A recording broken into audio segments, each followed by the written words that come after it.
USGBC platinum সনদ অর্জন করল MT sweaters. MT sweaters limited USGBC এর লিড সার্টিফিকেট প্লাটিনাম সনদ অর্জন করেছে।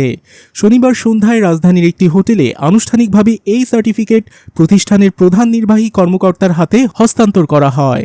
সনদ প্রদান উপলক্ষে রাজধানীর একটি হোটেলে এক অনাড়ম্বর অনুষ্ঠানের আয়োজন করা হয়। অনুষ্ঠানে এমটি সোয়েটার্স লিমিটেডের প্রতিষ্ঠাতা ও ব্যবস্থাপনা পরিচালক এবং সিইও আলহাজ ডক্টর মোহাম্মদ মিজানুর রহমান অপুর হাতে এই সার্টিফিকেট হস্তান্তর করেন ইউএসজিবিসি জিবিসিআই এর অ্যাসোসিয়েট ডিরেক্টর শান্তনু দত্ত গুপ্ত।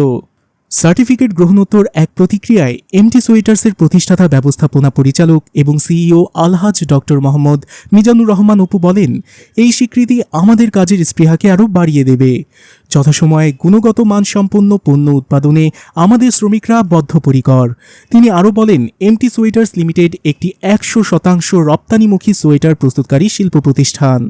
দীর্ঘ 2 দশকের বেশি সময় ধরে আমরা ব্যবসা পরিচালনা করে আসছি। এমটি সোয়েটার্স লিমিটেড শাহানা গ্রুপের একটি অঙ্গ প্রতিষ্ঠান। আমরা সর্বোত্তম গুণগত মানের পণ্য নির্দিষ্ট সময়ের মধ্যে ক্রেতাদের কাছে পৌঁছে দিতে বদ্ধপরিকর। ক্রেতাদের কাছে প্রতিশ্রুতি ও উৎপাদন কার্যক্রমের পাশাপাশি আমরা আমাদের সামাজিক দায়বদ্ধতা সম্পর্কেও সর্বোচ্চ গুরুত্ব আরোপ করে থাকি।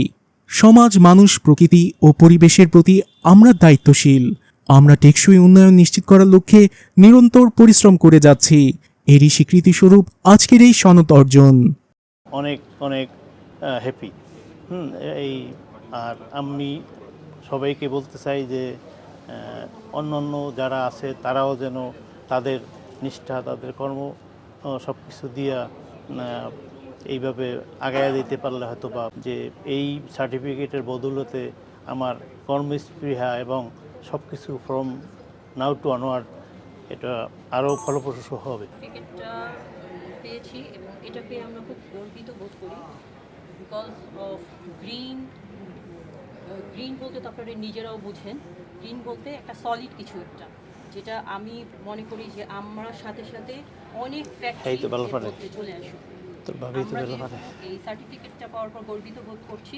অন্যান্য ফ্যাক্টরিও এটার আওতায় আসুক। এটা নতুন বিল্ডিংয়ের ক্ষেত্রে যেমন সার্টিফিকেশন হয়, তেমন এক্সিস্টিং বিল্ডিংয়ের ক্ষেত্রে সার্টিফিকেশন হয়।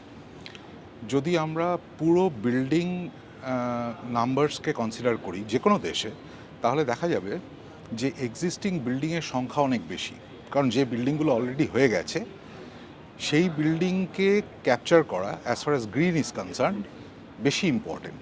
কারণ এনার্জি এফিসিয়েন্সি বলুন, ওয়াটার এফিসিয়েন্সি বলুন বা ইনডোর এয়ার কোয়ালিটি বলুন, এটার তো এখন প্রত্যেকটা দেশের এক একটা করে টার্গেট আছে নেট জিরো যাওয়ার জন্য। তো এইটাকে ক্যাপচার করার জন্য existing building certification is very important. Now USGBC আর জিবিসিআই এর যে সিস্টেম সার্টিফিকেশন, সেটা এক্সিস্টিং বিল্ডিংয়ের ক্ষেত্রে কিন্তু রিয়েল টাইম।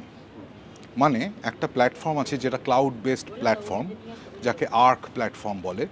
সেখানে একটি বিল্ডিংয়ের ফিজিক্যাল ডেটা ইনকর্পোরেট করা হয় এবং বিল্ডিংটি যেরকমভাবে বিহেভ করছে ইন টার্মস অফ 5টা parameter: energy, West, water, human experience অথবা ইনডোর এয়ার কোয়ালিটি, আর ট্রান্সপোর্টেশন অথবা কার্বন ফুটপ্রিন্ট, এই 5টা ক্যাটেগরিতে ডেটা ফিড করা হয়। তো সুতরাং এই যে সার্টিফিকেশন করা হচ্ছে, এটা কিন্তু কোনো রকম ফিকটিশিয়াস বা মন গড়া কাগজপত্র নয়।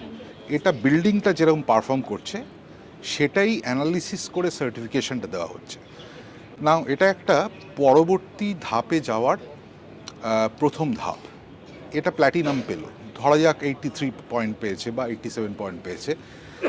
এবার যিনি কর্তৃপক্ষ বা মালিক পক্ষ, তিনি জানতে চাইবেন, তার জানা উচিত প্রত্যেক দিন সেই বিল্ডিংটি কীরকমভাবে বিহেভ করছে। ঠিক আছে, আমরা ওয়াটার সেভিংসের ক্ষেত্রে, এনার্জি সেভিংসের ক্ষেত্রে কীভাবে ভালো কাজ করতে পারি। যদি কোথাও ডাউনফল হয় তাহলে অ্যানালিসিস করে সেটাকে আবার ঠিক করে দেওয়া যায়। আলটিমেট টার্গেট কি? আলটিমেট টার্গেট হচ্ছে নেট জিরো। আমরা প্রকৃতি থেকে আর কিছু নেব না।